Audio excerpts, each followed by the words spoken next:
Hello students, कैसे हो? आशा करता हूँ आप लोग आप लोग की पढ़ाई है वो अच्छे तरीके से चल है ना। और आपका जो प्यारा सा चैनल है मार्गदर्शन स्टडी सेंटर, आपको तहे दिल से स्वागत है। राइट। हम जो वो हम जो सीरीज चला रहे थे, वो शॉर्ट टाइप का सीरीज चला रहे थे, है ना। जिसमें से 2 लेक्चर ऑलरेडी हम रिकॉर्ड करके अपने चैनल पे डाल दिए हैं। आज ये सीरीज का तीसरा लेक्चर है और हम ये बताए भी थे कि टोटल फिजिक्स में 40 क्वेश्चन करवाएंगे, है ना। केमिस्ट्री में भी 40 क्वेश्चन करवाएंगे और बायोलॉजी में भी 40 क्वेश्चन करवाएंगे। तो ये जो आपका सीरीज है उस सीरीज का तीसरा लेक्चर होने वाला है, जिसमें आपका कुछ क्वेश्चन इस प्रकार से आपको दिखाई दे रहा होगा। यानी कि आज के जो लेक्चर होगा वो यही सब क्वेश्चन को अच्छे से एक्सप्लेन किया जाएगा, जो बच्चे पढ़ने में कमज़ोर भी है उसको भी समझ में आएगा, है ना। तो ये सब क्वेश्चन को आप देख लीजिए। कितना ऐसा बच्चा होगा जिसको पहले से भी आता होगा, कोई बात नहीं, भी पढ़ेगा। और जिसको नहीं आता उसका बात ही अलग है, वो भी पढ़ेगा, है कि नहीं। तो बिना देर किए हुए हम स्टार्ट करते हैं। पहला क्वेश्चन जो है वो आपका ये है भैया कि नाभिकीय ऊर्जा किसे कहते हैं, है ना। ये आपके यूनिट नंबर्स का सवाल है। किसका सवाल है?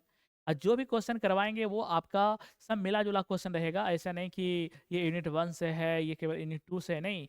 यूनिट 1 से लेके 6 तक जो भी इम्पोर्टेंट क्वेश्चन है वो सब करवाएंगे, है ना। चलिए, तो हम स्टार्ट करते हैं बिना देर किए हुए। और वो आपका पहला क्वेश्चन है कि नाभिकीय ऊर्जा से आप क्या समझते हैं। तो बताइए कि ये होता क्या है। तो सबसे पहले आपको ये बता दें, नाभिकीय ऊर्जा, ये ऊर्जा आता कहाँ से भाई। हम बोलते हैं भैया ये जो ऊर्जा आती है ना, पहले समझिए उसके बाद परिभाषा तो हम खुद बना लेंगे। ये जो ऊर्जा आती है वो नाभिकीय अभिक्रिया के दौरान प्राप्त होती है। कौन सा अभिक्रिया? नाभिकीय अभिक्रिया।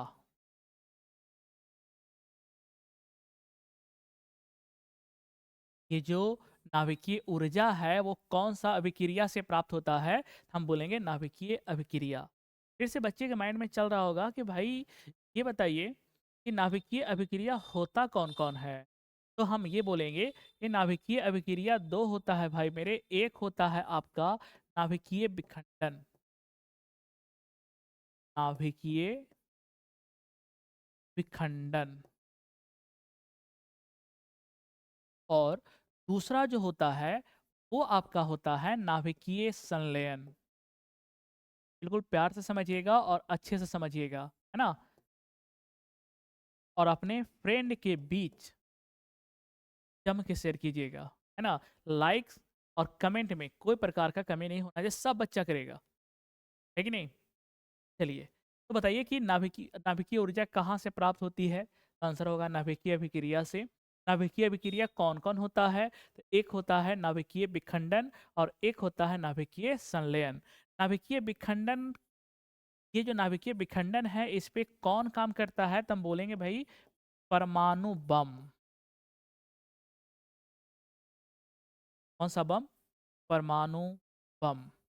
ये कई बार सवाल भी आते हैं कि परमाणु बम जो है वो किस सिद्धांत पे काम करता है, नाभिकीय विखंडन पे कि नाभिकीय संलयन पे। तो मेरा आंसर क्या होगा? नाभिकीय विखंडन, है ना। ये जो नाभिकीय संलयन है इस पे कौन कौन सा आधारित है, तो हम बोलेंगे एक होता है हाइड्रोजन बम, हाइड्रोजन बम। और एक होता है कि सूर्य के पास जो ऊर्जा का स्रोत है वो किसके कारण है, तो हम बोलेंगे नाभिकीय संलयन के कारण। सूर्य का ऊर्जा स्रोत, ये भी किसके कारण, तो नाभिकीय संलयन के कारण। थोड़ा सा और डिटेल में अगर हम जानना चाहते हैं तो नाभिकीय विखंडन में क्या होता है कि एक बड़ा नाभिक टूटकर दो छोटे छोटे नाभिक में विभक्त हो जाते हैं और साथ ही उष्मा उत्पन्न करते हैं, है ना। उसी को हम बोलते हैं नाभिकीय विखंडन। नाभिकीय संलयन में क्या होगा कि दो छोटा छोटा पर नाभिक मिलके एक बड़ा नाभिक का निर्माण करता है, उसमें भी ऊष्मा उत्पन्न होता है, उसको हम बोलते हैं नाभिकीय संलयन। तो जो ऊष्मा के रूप में जो ऊर्जा प्राप्त होती है ना, उस कंडीशन में, नाभिकीय विखंडन के कंडीशन में, चाहे नाभिकीय संलयन के कंडीशन में, उसी ऊर्जा को हम बोलते हैं नाभिकीय ऊर्जा। नाभिकीय ऊर्जा कौन-कौन सा अभिक्रिया के दौरान प्राप्त होती है? तो हम बोलेंगे नाभिकीय विखंडन और नाभिकीय संलयन के दौरान। और ये जो ऊर्जा होती है वो ऊष्मा के रूप में होती है। और आपको ये भी डाटा बता देते हैं कि नाभिकीय विखंडन में जो है वो आपका ऊर्जा जो मुक्त होता है 200 mega electron volt. 200 mega electron volt. और अगर हम नाभिकीय संलयन की बात करते हैं तो इसमें जो ऊर्जा मुक्त होती है वो होती है 34 मेगा इलेक्ट्रॉन वोल्ट। ये एक आंकड़ा है, इसको थोड़ा-सा माइंड में रखिएगा। तो ज़रा बताइए कि आपका जो सवाल है, वो सवाल ये है कि नाभिकीय ऊर्जा किसे कहते हैं? तो सवाल का आंसर होगा कि नाभिकीय विखंडन और नाभिकीय संलयन के दौरान जो ऊर्जा मुक्त होती है, जो ऊर्जा प्राप्त होती है, उस ऊर्जा को नाभिकीय ऊर्जा कहते हैं। और ये जो ऊर्जा होती है ना, वो ऊष्मा के रूप में होती है। किस रूप में होती है? ऊष्मा के रूप में होती है। तो चलो इसको हम आंसर लिखते हैं पहले। और जिस भी बच्चे को पीडीएफ चाहिए ना, वो मेरे दिए गए व्हाट्सएप नंबर पे मैसेज करिएगा, उसको हम पीडीएफ देंगे, वो भी फ्री देंगे। कोई प्रकार का इसमें फ़ी नहीं लेंगे, बिल्कुल मुफ्त होगा, है ना? तो आप लोग बस केवल अच्छे से मेहनत करिए, बाकी जो भी मेरा ज़िम्मेदारी है, वो भी हम ईमानदारीपूर्वक निभाएँगे, ठीक है? तो जिस भी बच्चे को पीडीएफ चाहिए, वो केवल खाली मैसेज कर देगा, हम उससे नाम और एड्रेस पूछेंगे, बस।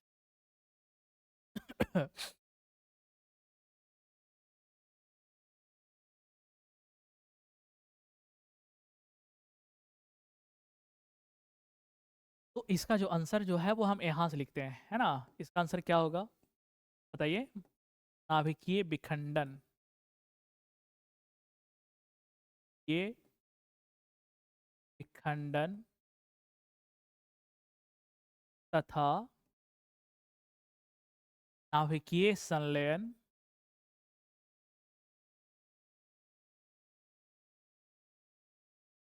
संलयन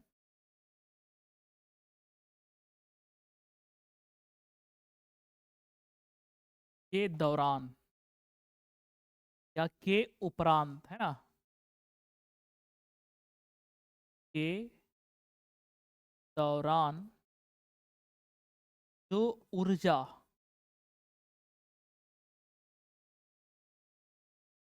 मुक्त होती है,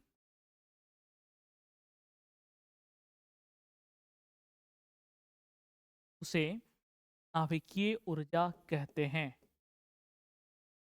प्यार से लिखिएगा और अच्छे से लिखिएगा, समझ में भी आ गया होगा, है ना? नाभिकीय ऊर्जा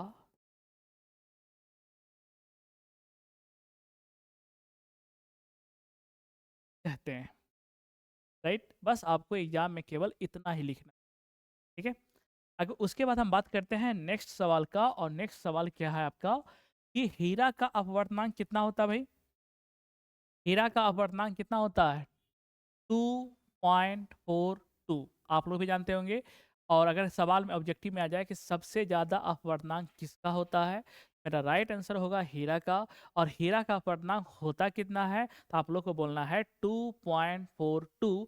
इसका मतलब क्या है? इस कथन का अभिप्राय क्या है? अभिप्राय का मतलब होता है कि इसका अर्थ क्या है ना? तो इसका जो अपवर्तनांक का जो अर्थ होता है ना, वो प्रकाश के वेग से संबंधित होता है। किससे होता है भाई?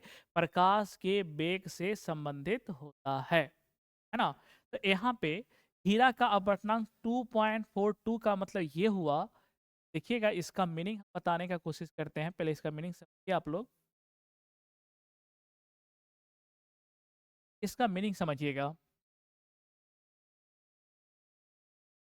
देखिए, अगर किसी भी माध्यम का अपवर्तनांक 1 है, ध्यान से सुनिएगा, अगर किसी भी माध्यम का अपवर्तनांक 1 है, उसका मतलब ये हुआ कि निर्वात में प्रकाश की चाल और माध्यम में प्रकाश की चाल दोनों बराबर है, ठीक है?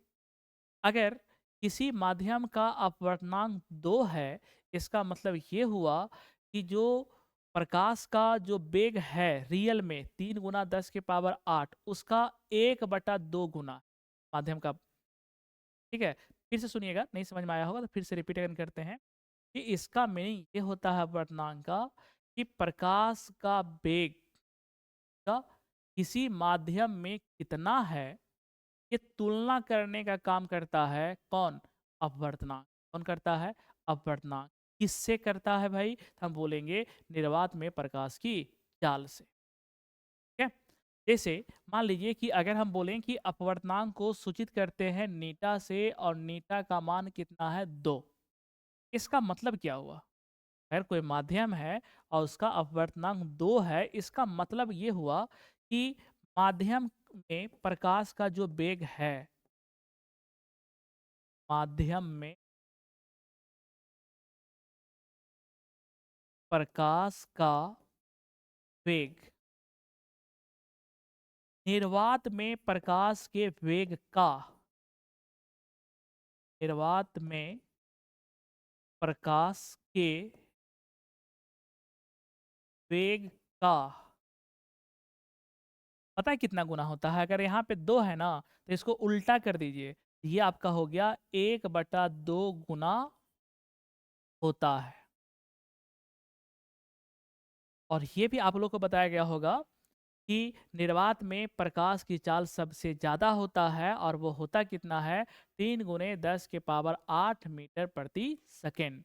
अगर अपवर्तनांक आपका 1.5 है, इसका मतलब ये हुआ कि माध्यम में प्रकाश का जो वेग है निर्वात में प्रकाश के वेग का 1/1.5 गुना होगा। ठीक है, क्या इतनी बात समझ में आई?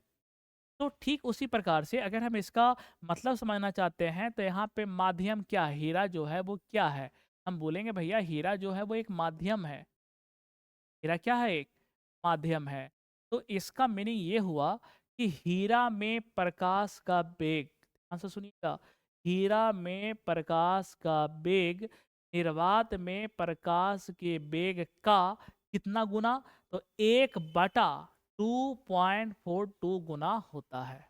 बस इसका मीनिंग यही हुआ। यानी 1/2 गुना का मतलब आधा। यानी प्रकाश का वेग अगर 3 × 10⁸ है तो उसका आधा हो जाएगा 1.5 × 10⁸ मीटर प्रति सेकेंड। और वो किसका चाल होगा? तो माध्यम की चाल होगा। तो अगर एग्जाम में आ जाए ना, तो एग्जाम में जो है वो आपको इस प्रकार से लिखना, देखिए बड़ा मजेदार तरीके से इसका आंसर देंगे हम। इस प्रकार से लिखना है आपको, हीरा में या हीरा का अपवर्तनांक, हीरा एक माध्यम है ना, हीरा का अपवर्तनांक 2.42 है। इसका अभिप्राय यह है कि इसका अभिप्राय यह है कि अब देखिए यहाँ पे क्या बताया गया? माध्यम में प्रकाश का वेग, यहाँ पे माध्यम के तौर पे क्या है? हीरा है ना, यहाँ पे लिखिएगा हीरा में प्रकाश का वेग, क्योंकि अलग अलग माध्यम में प्रकाश का वेग अलग अलग होता है। ये बात हम आप लोग को पहले भी अपने क्लास में समझा चुके थे, है ना। तो हीरा में प्रकाश का वेग निर्वात में प्रकाश के वेग का, निर्वात में प्रकाश के वेग का कितना गुना होता है? तो 2.42 का उल्टा कितना हो जाएगा? 1/2.42 ना होता है। बस यहाँ तक आप लिख दीजिएगा। 2 नंबर जो है वो एग्जामिनर मुस्कुरा के दे देगा, हंसते हुए, है ना, शर्माएगा भी नहीं, हंसते हुए देगा। ठीक है, चलिए, तो इसमें ज़्यादा ताम-झाम नहीं करना है, बस आपको यहाँ से लेकर यहाँ तक एग्जाम में बस लिख देना है अच्छे तरीके। ठीक है, चलिए अगला सवाल क्या है भाई? देखो, विद्युत बल्ब का नामांकित चित्र खींचिए। नामांकित का मतलब समझते हैं? नामांकित का मतलब होता है कि विद्युत बल्ब का चित्र बनाइए और उसमें दर्शाइए कि कौन सा पार्ट का क्या नाम है। इतना करने का आपको कितना नंबर दे रहा है बोर्ड? 2 नंबर। बड़ा सिंपल है ना। विद्युत बल्ब किसको कहते हैं भाई? जो पहले के टाइम में, आज तो हम CFL का प्रयोग करते हैं ना, LED बल्ब का प्रयोग करते हैं ना, पहले के ज़माना में 100 वाट का बल्ब यूज होता था, 100 वाट का। आजकल जो हम लोग यूज करते हैं वो 10 वाट का होता है, 15 वाट का होता है, 20 वाट का होता है ना। जो पीला लाइट नहीं देता था, उसी को हम बोलते हैं विद्युत बल्ब, इलेक्ट्रिक बल्ब। देखने में कैसा लगता था उसका चित्र बनाए, आपको समझ में आ जाएगा। देखिए कैसा लगता था। एग्जाम में जो है कुछ नहीं करना है, बस इसी प्रकार से आपको बना देना है।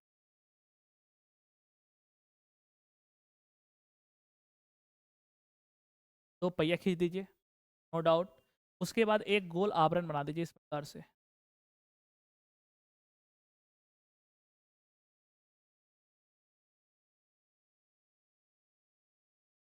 ठीक है, चलिए।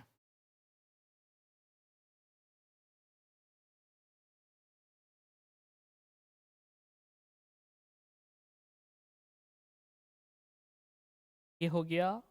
उसके बाद देखिएगा कि होल्डर में जो है लगने के लिए 2 पिन होता है इस प्रकार से अटकने के लिए, देखिएगा किनारे किनारे में।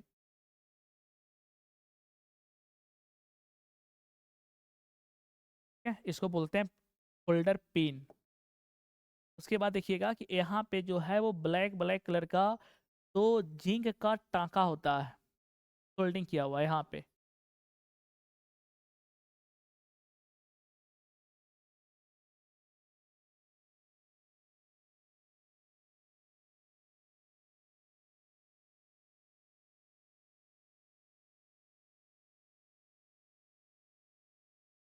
इस प्रकार से निकला हुआ होता है इसे, है ना। उसके बाद क्या होता है कि यहाँ पे देखिएगा कि एक शीशा, शीशा रहता है इसे यहाँ से इस प्रकार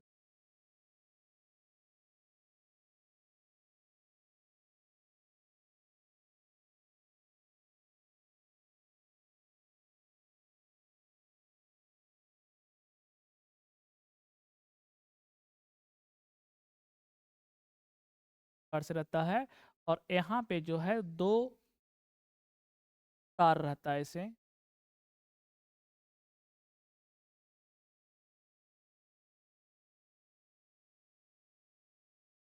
और यहाँ पे जो है वो इस प्रकार से 2 सपोर्ट रहता है। और यहाँ पे जो है वो आपका एक फिलामेंट वायर लगा है ना।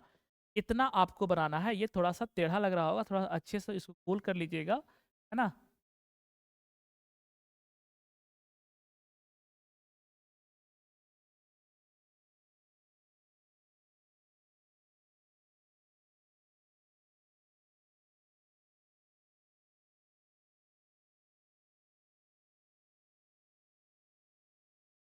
चलिए, बस आपको एग्जाम में इतना बना देना है। कौन क्या है, अब ये देखते हैं कि भैया कौन क्या है, इसका नामकरण कर दीजिए। सबसे पहले ये आपका कांच का एक आवरण होता है, तो बोलेंगे भैया ये क्या है, तो बोलिएगा कांच का आवरण।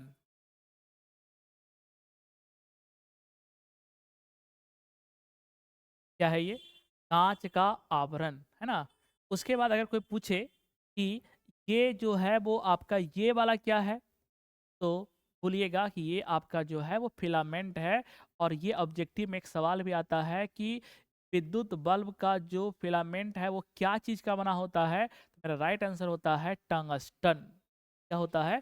टंगस्टन। ठीक है, वो हो गया। ये जो आपको दिख रहा है ये वाला क्या है, तो हम बोलेंगे भैया ये जो है वो मोटा सुचालक तार है। क्या है ये? मोटा सुचालक तार। कैसा तार है ये? मोटा सुचालक तार। ठीक है, उसके बाद अगर पूछे कि ये क्या है, तो हम बोलेंगे भैया ये जो है वो होल्डर पिन है। होल्डर पिन है। अगर ये पूछे ब्लैक वाला क्या है, हम बोलेंगे जस्ता का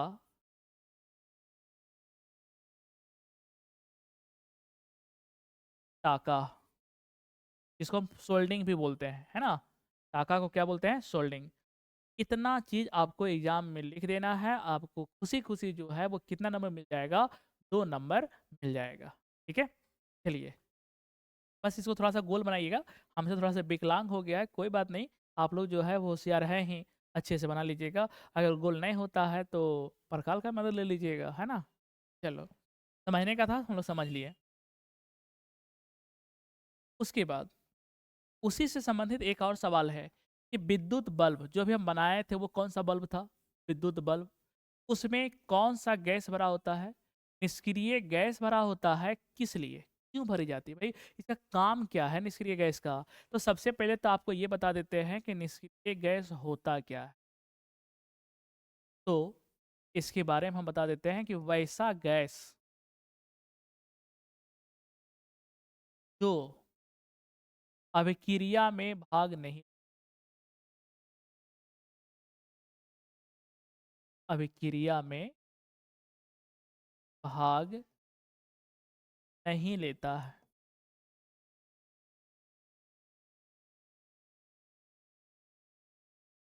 वैसा गैस जो अभिक्रिया में भाग नहीं लेता है, उसको अभिक्रिया से कोई लेना-देना नहीं होता, कौन मर रहा है, कौन कट रहा है, उसी गैस को हम बोलते हैं निष्क्रिय गैस, है ना? निष्क्रिय गैस का एक और नाम है जिसको बोलते हैं नोबल गैस, है ना? इंग्लिश में बोलते हैं इनर्ट गैस, ठीक है? इसका बहुत सारा नाम है और ये होता कौन-कौन है? तो हम बोलेंगे हीलियम होता है भैया, नियॉन होता है, आर्गन होता है, क्रिप्टन होता है, ज़ेनन होता है, रेडॉन होता है। ये सभी का सभी गैस जो है वो आपका निष्क्रिय गैस है ना? तो हम ये आपको बता देते हैं कि विद्युत बल्ब में एक गैस भरी जाती है क्यों? अगर निष्क्रिय गैस नहीं होता तब क्या होता? है ना? तो देखिए, इसका कारण ये है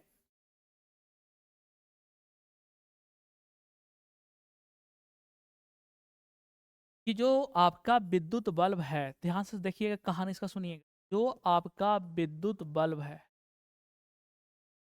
विद्युत बल्ब में जो फिलामेंट के रूप में यूज किया जाता है जिसको हम बोलते हैं टंगस्टन, या इसको लिख देते हैं फिलामेंट ही लिख देते हैं, है ना?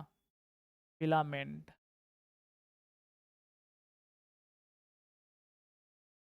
ये जैसे ही ऑक्सीजन के संपर्क में आएगा, ध्यान से सुनिएगा, अगर ये जो फिलामेंट है वो हवा यानी कि ऑक्सीजन के संपर्क में आता है, किसके संपर्क में भाई? ऑक्सीजन के संपर्क में आता है, तो यह का मतलब कौन? फिलामेंट। यह ऑक्सीकृत होकर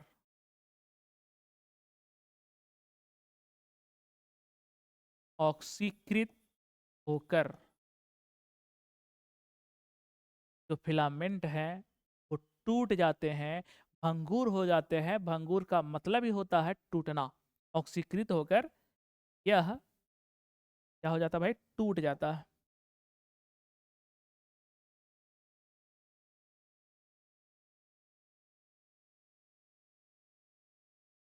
इसीलिए हम चाहते हैं कि जो बल्ब का जो कांच का आवरण है उस ऑक्सीजन अंदर ना जाए, है ना? अंदर से पहले विराजमान कौन है? निष्क्रिय गैस। वो गैस जो है वो आपके वायु को आने देगा, नहीं ना? और वो निष्क्रिय गैस जो है वो अंदर में किसी से रिएक्शन करता ही नहीं है और वायु को आने देता नहीं है। अगर वायु को आने देगा नहीं तो ऑक्सीकृत नहीं होगा, ऑक्सीकृत नहीं होगा तो मेरा फिलामेंट जो है वो जल्दी टूटेगा नहीं।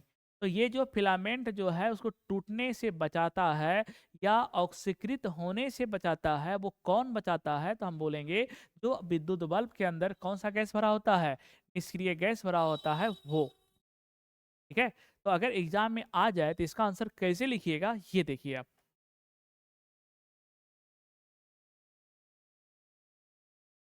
सर, लिखने में मज़ा तब आता है जब बच्चों को अच्छे से समझ में आ जाता है तब।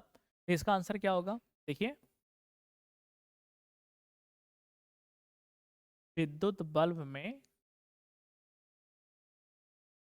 विद्युत बल्ब में निष्क्रिय गैस भरी जाती है क्योंकि निष्क्रिय गैस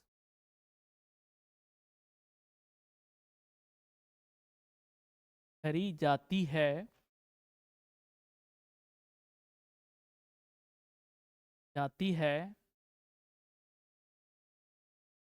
क्योंकि का फोन आ रहा है, लेकिन अभी रिसीव नहीं करेंगे है। गैस भरी जाती है क्योंकि यह गैस ऑक्सीजन को अंदर आने से रोकता है। ऑक्सीजन को अंदर आने से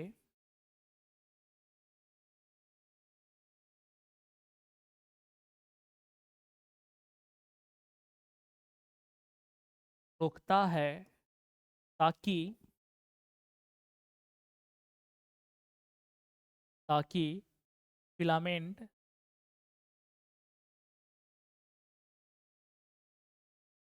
ताकि फिलामेंट ऑक्सीकृत होकर ऑक्सीकृत होकर टूट ना जाए।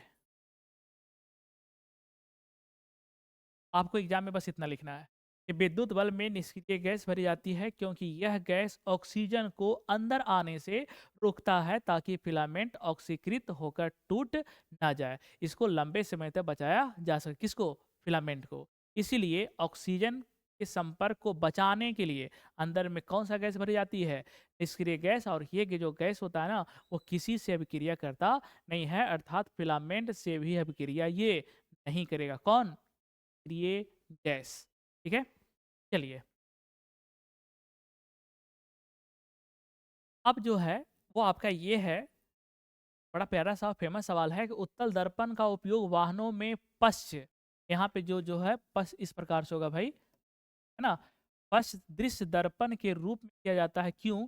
इसको अगर हम इंग्लिश में लिखे ना, बड़ा सुंदर नाम है, साइड मिरर। साइड मिरर यानी उत्तल दर्पण का जो उपयोग है वो वाहन में साइड मिरर के रूप में करते हैं। क्यों? इसका दो मुख्य रीजन है। सबसे बड़ा रीजन ये है कि उत्तल दर्पण का जो दृष्टि क्षेत्र होता है ना, वो बड़ा होता है।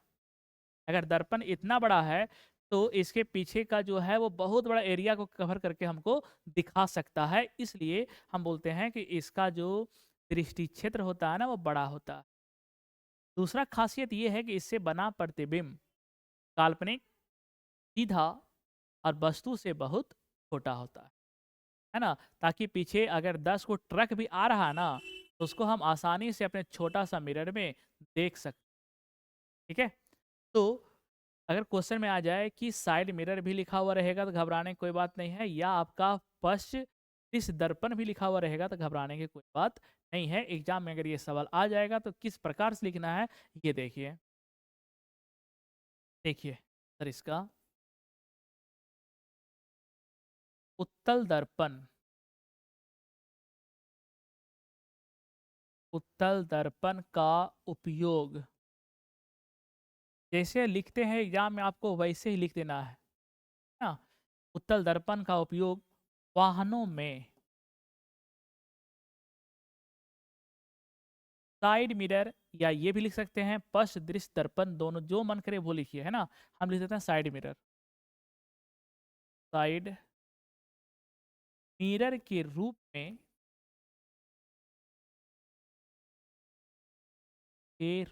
में, किया जाता है, किया जाता है क्योंकि इसका दो कारण हम बोले थे ना लिखने के लिए। सबसे पहले कारण यहाँ पे इस प्रकार से लिख देना है, क्योंकि इस दर्पण का क्योंकि इस दर्पण का दृष्टि क्षेत्र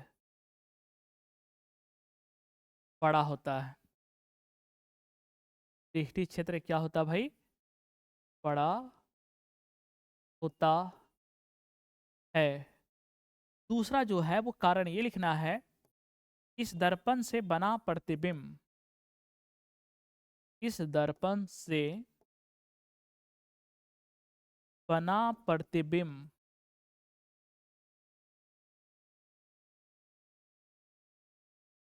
कैसा होता है?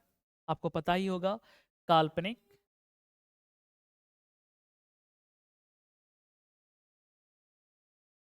सीधा तथा वस्तु से बहुत छोटा, बहुत छोटा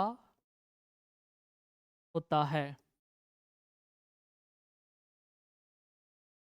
ठीक है, इतना लिख दीजिएगा, 2 नंबर मिल जाएगा। ठीक, अगला सवाल क्या है देखिए, ओम के नियम को लिखें। This is the MVVI question.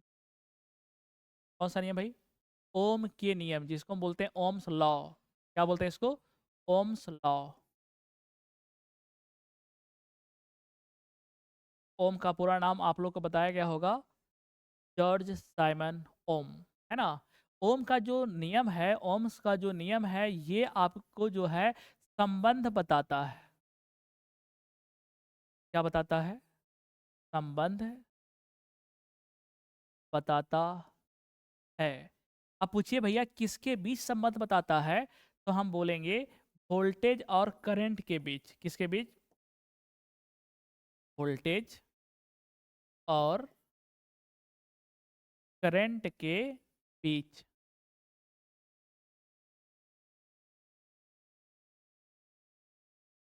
और कैसा संबंध बताता है ये भी बता देते हैं, है ना। हम बोलेंगे ये आपको बताता है भी समानुपाती आई। इसका मतलब क्या हुआ? भी का मतलब होता है वोल्टेज, और करंट को हम सूचित करते हैं आई से, है ना। इसका मतलब ये हुआ भैया, अगर हम वोल्टेज को बढ़ाते हैं ना तो करंट का मान बढ़ेगा, और अगर हम वोल्टेज को घटाते हैं ना तो करंट का मान भी घटेगा। यानी कि करंट जो है वो डिपेंड करता है वोल्टेज पे। किस पे करता है? वोल्टेज पे। ठीक है, वोल्टेज बढ़ा तो करंट भी बढ़ेगा, वोल्टेज घटेगा तो करंट भी घटेगा। इसके लिए एक शर्त है, ओम के नियम के लिए एक शर्त है। पूछो शर्त क्या है? शर्त ये है कि चालक तार जो है ना, चालक तार जो हम सर्किट में यूज करते हैं, चालक तार के ताप, ताप, लंबाई, ईटीसी में कोई परिवर्तन नहीं होना चाहिए। कोई परिवर्तन नहीं होना चाहिए।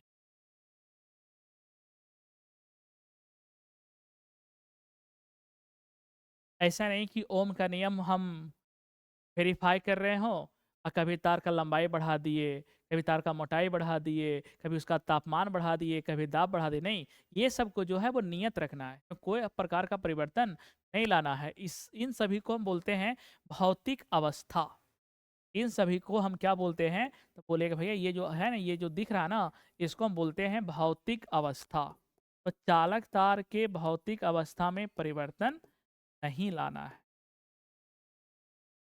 ठीक है, तो अगर हम ओम का नियम लिखें तो ऐसे थोड़ी लिखेंगे, एग्जाम में ऐसे थोड़ी लिखना है। तो समझाने का एक तरीका है ना, एग्जाम में जो है प्रॉपर तरीके से लिखा जाता है। वो ये लिखेंगे कि यदि किसी चालक तार के भौतिक अवस्था, ताप, ताप, लंबाई, ईटीसी में कोई परिवर्तन ना हो तो चालक तार के दो बिंदुओं के बीच विभवांतर, विभवांतर को वोल्टेज बोलते हैं, है ना, उस चालक तार में प्रवाहित विद्युत धारा के समानुपाती होता है। बस हमको यहाँ तक लिख देना है, यही आपका ओम का नियम कहलाता है। ठीक है, चलिए इसको लिखते हैं। देखिए कैसे लिखते हैं भाई। आंसर,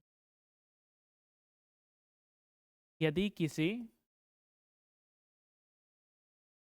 यदि किसी चालक तार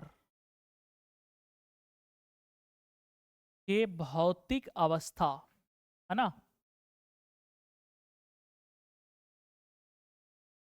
भौतिक अवस्था में कोई परिवर्तन, भौतिक अवस्था में, यहाँ ब्रैकेट में जो है वो हमको इस प्रकार से लिख देना है, ताप, दाब, ईटीसी, लंबाई भी लिख सकते हैं, मोटाई भी लिख सकते हैं, कोई दिक्कत नहीं है। ईटीसी में कोई परिवर्तन ना हो तो, कोई परिवर्तन ना हो तो, है ना, चालक तार के किसी दो बिंदु के बीच विभवांतर, है ना, चालक तार के, चालक तार के किसी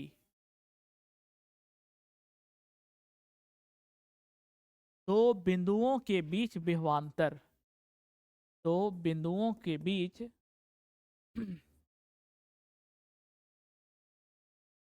के बीच विभवांतर, जिसको हम इंडिकेट करते हैं भी के द्वारा, है ना, विभवांतर, उसमें प्रवाहित विद्युत धारा के, में उसमें मतलब किस में, चालक तार में, है ना, उसमें प्रवाहित विद्युत धारा, विद्युत धारा को हम सूचित करते हैं किसके द्वारा भाई, आई के द्वारा, है ना, प्रवाहित विद्युत धारा आई के समानुपाती होता है।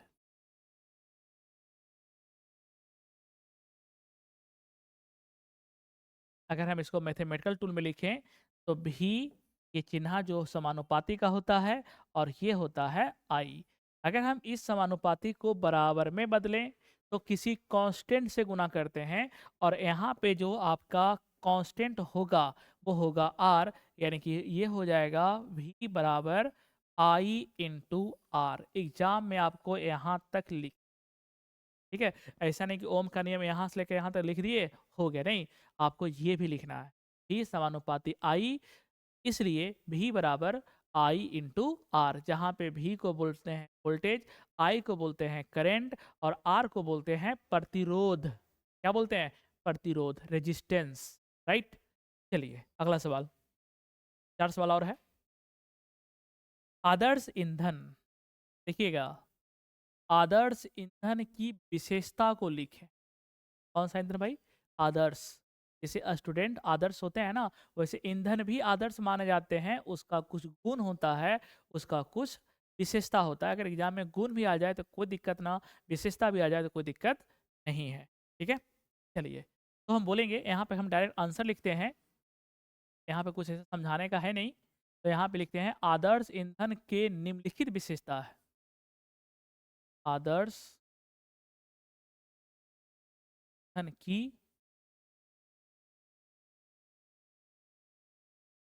निम्नलिखित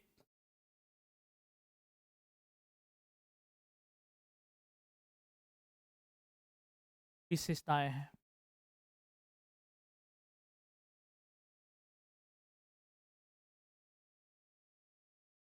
ठीक है, पहला, देखिए, सबसे पहला पॉइंट ये है कि जो इन सस्ता मिले या आसानी से मिले उसको हम मानते हैं आदर्श ईंधन। जिसका भंडारण करना, जिसको एक जगह से लेके दूसरी जगह तक ले जाना अगर आसान हो तो हम बोलते हैं आदर्श ईंधन। जिसका उष्मीय मान उच्च हो, उष्मीय मान का मतलब हुआ कि थोड़ा सा मात्रा को जलाए और अधिक उष्मा दे, उसको बोलते हैं उष्मीय मान। तो अगर किसी ईंधन का उष्मीय मान अधिक हो तो उसको भी मानते हैं आदर्श ईंधन, है ना। अगर उसको जलाने के फलस्वरूप अगर हानिकारक गैस ना निकले तब हम उसको मानते हैं आदर्श ईंधन। तो ये सभी विशेषताएं जो है वो किसके पास होना चाहिए, तो आदर्श ईंधन के पास होना चाहिए, राइट। तो यहाँ पे हम पहला पॉइंट देते हैं, सबसे पहली बात, यह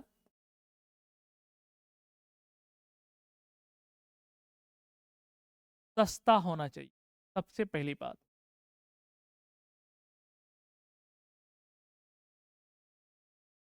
एक विशेषता हुआ। दूसरा विशेषता ये होगा, इसे भंडारण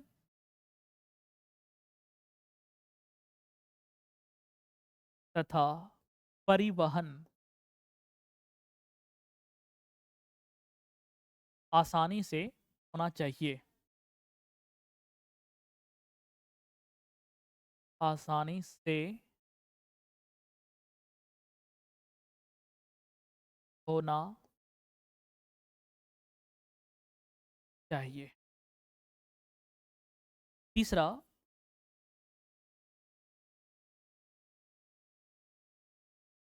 यह सुगमता से प्राप्त होना चाहिए। सभी जगह अवेलेबल होना चाहिए, है ना? सुगमता से प्राप्त होना चाहिए। अगर ये सब लक्षण उसमें दिख रहा है, तो हम उसको कौन सा ईंधन मानेंगे भाई? आदर्श ईंधन, है ना? अभी 3 पॉइंट लिखे, 2 पॉइंट अभी और लिखना है। चौथा पॉइंट कि इसका उष्मीयमान, इसका उष्मीयमान उच्च होना चाहिए।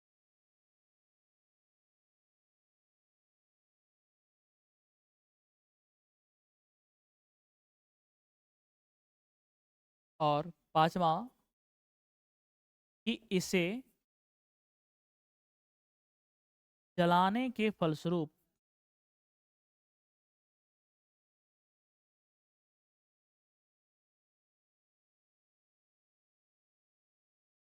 हानिकारक गैस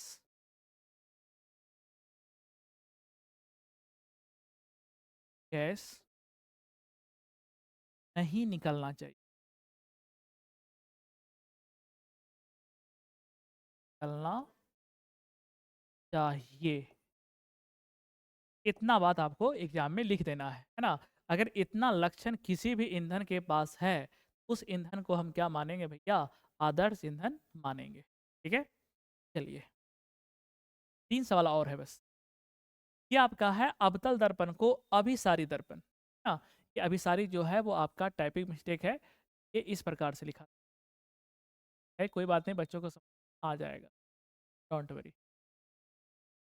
तो अवतल दर्पण का मतलब समझते हो ना?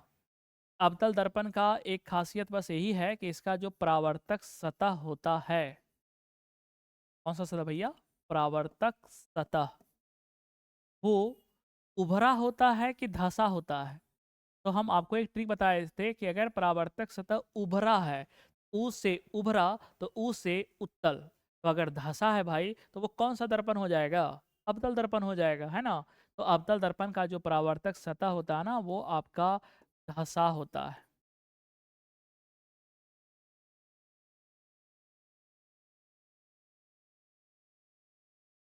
ठीक है? तो ये देखने में लगेगा कैसे? तो हम बोलेंगे ये देखने में ना भैया कुछ ऐसा लगता है। ये डॉट डॉट का मतलब हो गया सिल्वर्ड। ठीक है? और प्रकाश का परावर्तन इधर से होगा कि इधर से होगा? हम बोलेंगे भैया प्रकाश को इधर से करेंगे, क्योंकि चमकीला सतह जो है ये वाला है। ये वाला जो इधर वाला जो सतह है वो आपका सिल्वर्ड किया हुआ है, अर्थात आपको रंगा हुआ है या पेंट किया हुआ है। अगर उधर पेंट किया हुआ तो चमकीला वाला किधर होगा? और जिधर चमकीला वाला सतह होता है उसी को बोलते हैं परावर्तक सतह। ठीक है? उसके बाद यहाँ पे अभिसारी का मतलब क्या होता है? अभिसारी का मतलब होता है कि जो भी किरणें हैं वो एक बिंदु पे आके मिलती है, फैलती नहीं है। जैसे मान लो, कहने का मतलब ये हुआ कि ये किरण है, ये किरण है, बहुत सारा किरण है, देख रहे हैं ना? कितना किरण लिए? 4 किरण लिए। अगर ये किरणें जो है वो फैल जाता, क्या हो जाता? इस प्रकार से किरण जा रही है और ये ऐसा हो जाता, फैल जाता, तो उसको बोलते हैं अपसारी। ध्यान से सुनिएगा, उसको क्या बोलते हैं? अपसारी। और अगर ये किरणें ऐसे जा रही है और इस प्रकार से मिल गई, उसको बोलते हैं अभिसारी। तो अगर ये सभी का सभी किरणें अगर किसी बिंदु पे अगर मिल जा रही है, तो इसी गुण को हम बोलते हैं अभिसारी।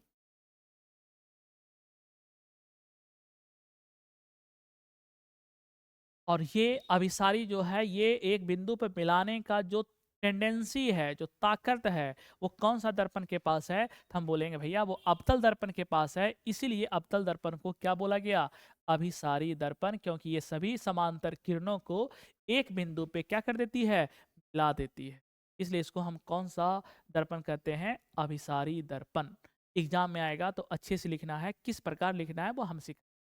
एग्जाम में कैसे लिखना है कि अवतल दर्पण को अभिसारी दर्पण कहते हैं, क्योंकि ना प्रकाश स्रोत से आ रही प्रकाश की समांतर किरणों को एक बिंदु पर क्या कर देती है? ये मिला देती है।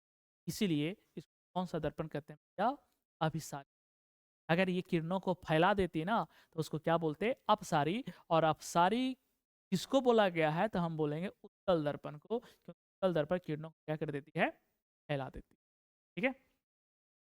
एग्जाम में कैसे लिखना है ये देखिए।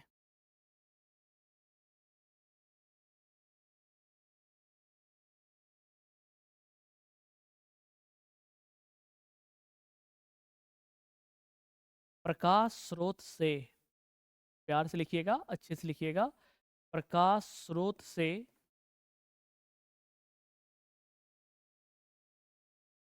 आ रही समांतर किरणें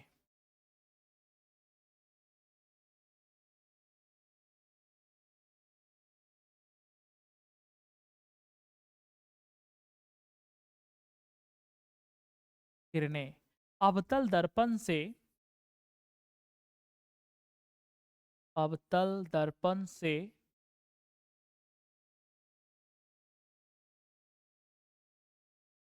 परावर्तित होकर, होकर एक बिंदु पर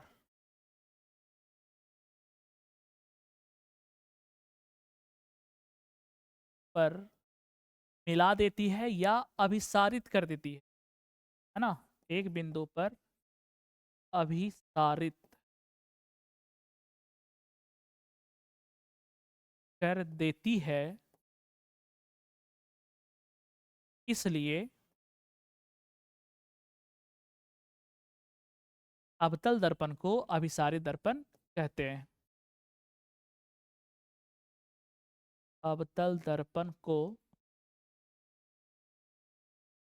अभिसारी दर्पण कहते हैं।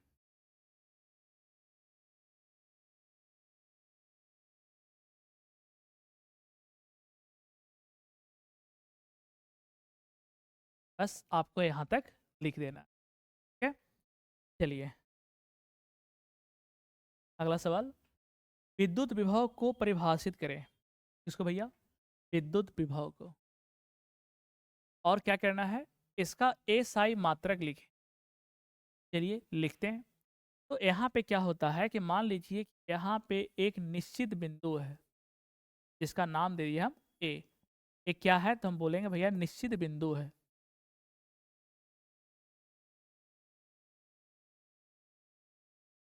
ठीक है। और ये जो है वो आपका इनफाइनाइट हुआ, यानी कि अनंत हुआ। ठीक है? अब करना क्या है कि यहाँ पे कोई एक आवेश है क्यू, कहाँ पे रखा हुआ है? अनंत पे। ये क्यू जो है वो क्या रखा हुआ है? हम बोलेंगे आवेश। कहाँ पे रखा हुआ है? अनंत पर। इस आवेश को यहाँ से अनंत से लाना है निश्चित बिंदु तक।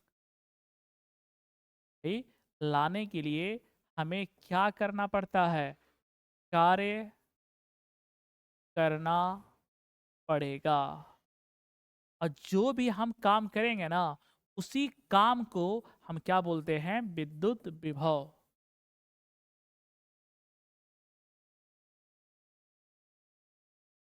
ठीक है। तो बताओ कि किसको लाना है? आवेश को ना। आवेश में अगर हम बोल दें कि इस Q का मान अगर 1 कूलॉम है, तो उस आवेश का एक प्यारा सा नाम पड़ जाता है एकांक आवेश। यानी कि जिसका परिमाण 1 होता है उसको बोलते हैं एकांक। क्या बोलते हैं? एकांक, है ना? तो अगर आवेश का मान 1 हो तो उसको हम बोलते हैं एकांक आवेश, है ना? तो अनंत पर स्थित एकांक आवेश को किसी निश्चित बिंदु तक लाने में किया गया कार्य विद्युत विभव कहलाता है। अब विद्युत विभव को सूचित करते हैं कैसे? भी के द्वारा, और भी का फॉर्मूला होता है W, जो काम किए वो, अपॉन जो आवेश है वो। यानी भी बराबर एक फॉर्मूला बन गया, क्या चीज? W upon Q। अगर कोई पूछे कि इसका एस आई मात्रक बताइए, तो इसको हम बोलेंगे भैया W का एस आई मात्रक होता है जूल प्रति, आवेश का एस आई मात्रक होता है कूलॉम। यानी कि जूल प्रति कूलॉम, और जूल प्रति कूलॉम को एक और नाम से जानते हैं, तो हम बोलते हैं वोल्ट। क्या बोलते हैं उसको? वोल्ट। तो अगर एग्जाम में आ जाए तो परिभाषा आपको इस प्रकार से लिखना है यहाँ पे। देखिए, अनंत पर स्थित, अनंत पर स्थित एकांक आवेश को, एकांक आवेश को किसी निश्चित बिंदु तक, किसी निश्चित बिंदु तक, ये निश्चित बिंदु तक लाने में किया गया कार्य, लाने में किया गया कार्य विद्युत विभव कहलाता है।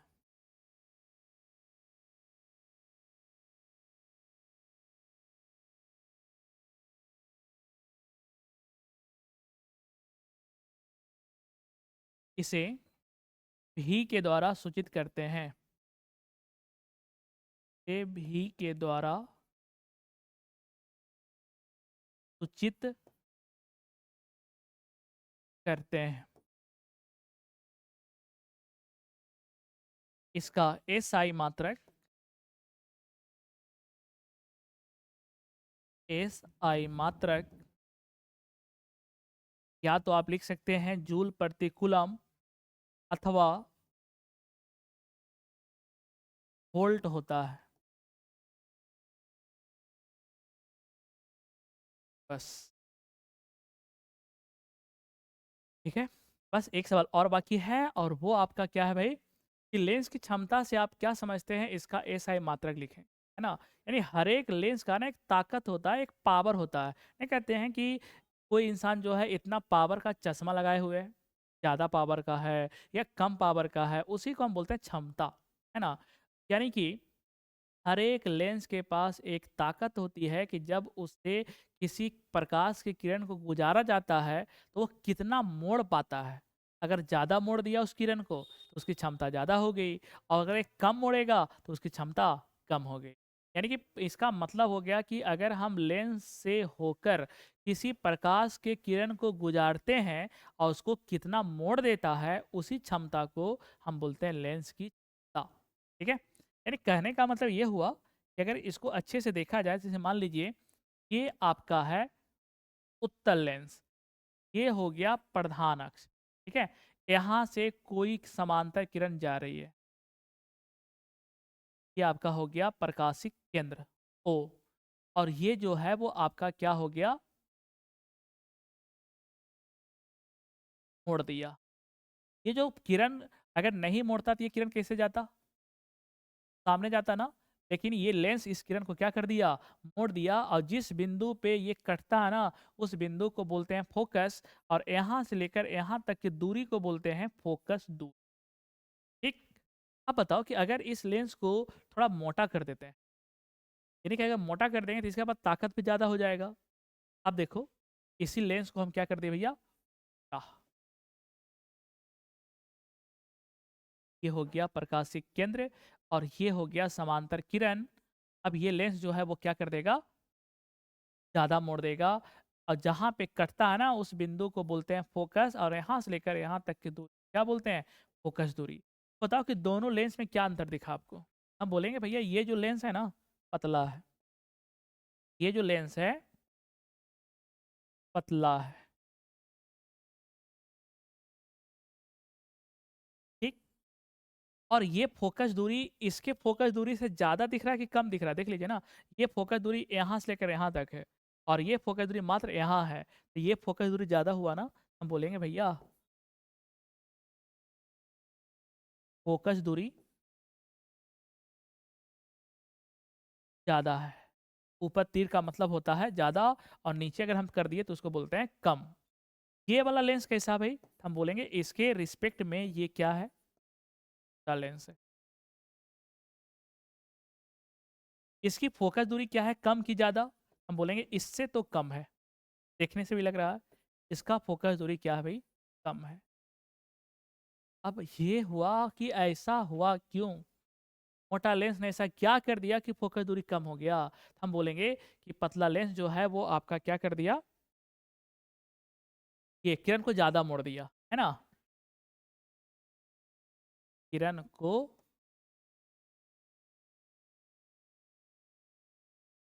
ज़्यादा मोड़ दिया। अगर ये कम मोड़ता तो फोकस दूरी, अगर कम मोड़ता तो यहाँ पे जाके गिरता, है ना, तो फोकस दूरी क्या हो जाता, ज़्यादा हो जाता। तो किरण को ज़्यादा मोड़ दिया यानी कि इसका क्षमता जो है वो क्या है, ज़्यादा है। अब देखिए एक रिलेशन आपको बताते हैं कि जिसकी क्षमता ज़्यादा होता है उसका फोकस दूरी कम होता है, और जिसकी क्षमता कम होती है ना का फोकस दूरी कमती लिख दिए। जिसका क्षमता कम होता है उसका फोकस दूरी क्या होता है, ज़्यादा होता है। यानी कि इससे एक निष्कर्ष निकल के आया कि जिसकी क्षमता ज़्यादा उसका फोकस दूरी कम, और जिसकी क्षमता कम का फोकस। परिभाषा कैसे लिखी, आसान तरीके देखिए।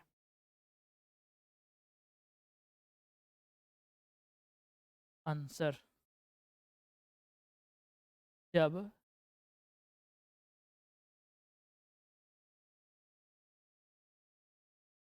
जब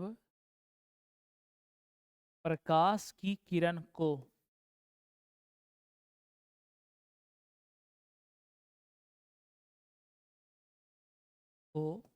लेंस से होकर गुजारा जाता है, लेंस से होकर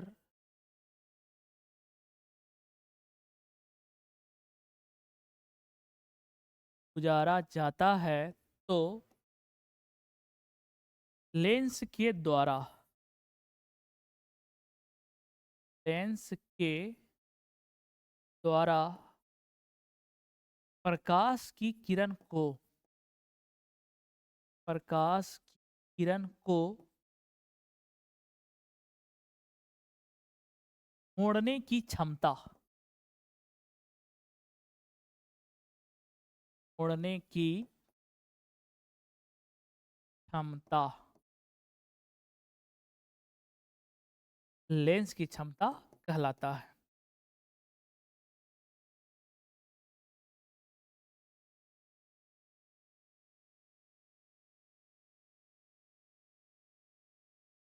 इसे P के द्वारा सूचित करते हैं, पावर, है ना।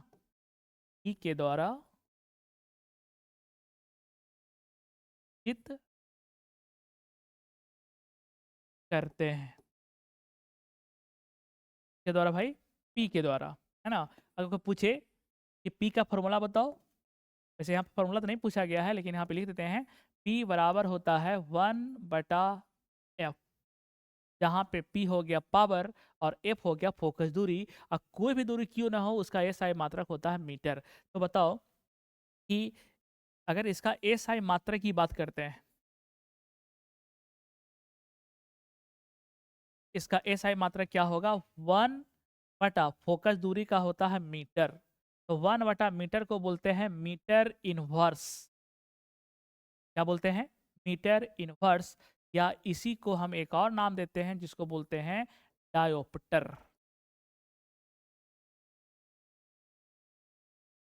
क्या बोलते हैं भाई, डायोप्टर। एसआई मात्रक जो है वो आपका लेंस की क्षमता का क्या हुआ, डायोप्टर, है ना। तो ये 10 क्वेश्चन जो है वो हो गया समाप्त, ठीक। ये मेरा जो लेक्चर है ना, पता है, ये जो लेक्चर है वो अदर डिस्ट्रिक्ट के बच्चे भी देख रहे हैं। जब बोलते हैं कि भैया बहुत अच्छे से समझ में आया, हमको बड़ा सुकून मिलता है कि चलो भाई जो भी हम मेहनत किए वो साकार हुआ। ठीक, अपना बच्चा तो देख ही रहा है और अदर डिस्ट्रिक्ट के बच्चे भी इससे फ़ायदा उठा रहे हैं। This is important for me. ठीक है? तो आज का लेक्चर जो है वो समाप्त हुआ।